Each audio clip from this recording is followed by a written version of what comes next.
Sir, ಈಗ ತಾವು ಮೈತ್ರಿ ಇದ್ದೀರಿ BJP ಜೊತೆಗೆ. ತಾವು ಹಿಂದೆ ಎಲ್ಲ ತಮ್ಮ ಸ್ಟೇಟ್ಮೆಂಟ್ಗಳನ್ನು ಈಗ ವೈರಲ್ ಮಾಡ್ತಾ ಇದ್ದಾರೆ ಕಾಂಗ್ರೆಸ್ನವರು. ತಾವು ಈ ಹಿಂದೆ ಏನು ಹೇಳಿದ್ರಿ, ರಾಷ್ಟ್ರೀಯ ಪಕ್ಷಗಳು, ಎರಡೂ ಪಕ್ಷಗಳು ಅದೆಲ್ಲ ಹೆಬ್ಬವಿದ್ದಂಗೆ ಸಣ್ಣ ಸಣ್ಣ ಪಕ್ಷಗಳನ್ನೆಲ್ಲ ನುಂಗ್ಬಿಡ್ತವೆ ಅಂತ.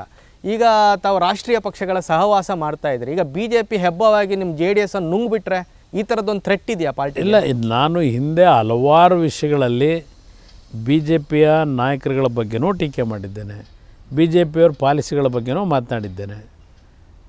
ಈಗಲೂ ಸಹ ಕೆಲವು ಪಾಲಿಸಿಗಳಲ್ಲಿ ಸಂಪೂರ್ಣವಾಗಿ ನನ್ನ ಸಹಮತ ಇದೆ ಅಂತಲೂ ಹೇಳಲ್ಲ.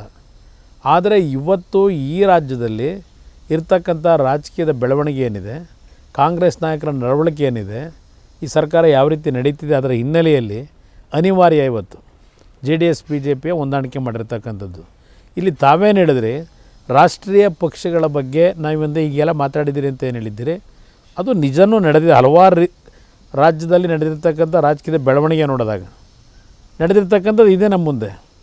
ಈಗ ನೀವು ನುಂಗ್ತಕ್ಕಂಥದ್ದು ಹೇಳಿದ್ರಿ, ನಾನು ಅದಕ್ಕೆ ಹೇಳ್ತಾ ಇರೋದು, ಇಲ್ಲಿ ಇವತ್ತು ನಮ್ಮ ಪಕ್ಷ ಸಣ್ಣ ಪಕ್ಷ ಇದ್ದರೂ ನಮ್ಮ ಒಂದು ಪಕ್ಷದ ಸಂಘಟನೆಯಲ್ಲಿ ಯಾವುದೇ ರೀತಿಯ ಕೊರತೆ ಇಲ್ಲದೆ ಇರತಕ್ಕಂಥ ರೀತಿಯಲ್ಲಿ, ಮತ್ತೊಂದು ಪಕ್ಷಕ್ಕೆ ಸಮಸ್ಯೆ ಆಗದೇ ಇರತಕ್ಕಂಥ ರೀತಿಯಲ್ಲಿ ಒಂದು ಪರಸ್ಪರವಾಗಿ ಹೋಗಬೇಕು ಅಂತಕ್ಕಂಥ ನಿರ್ಧಾರ ಮಾಡಿದ್ದೆ.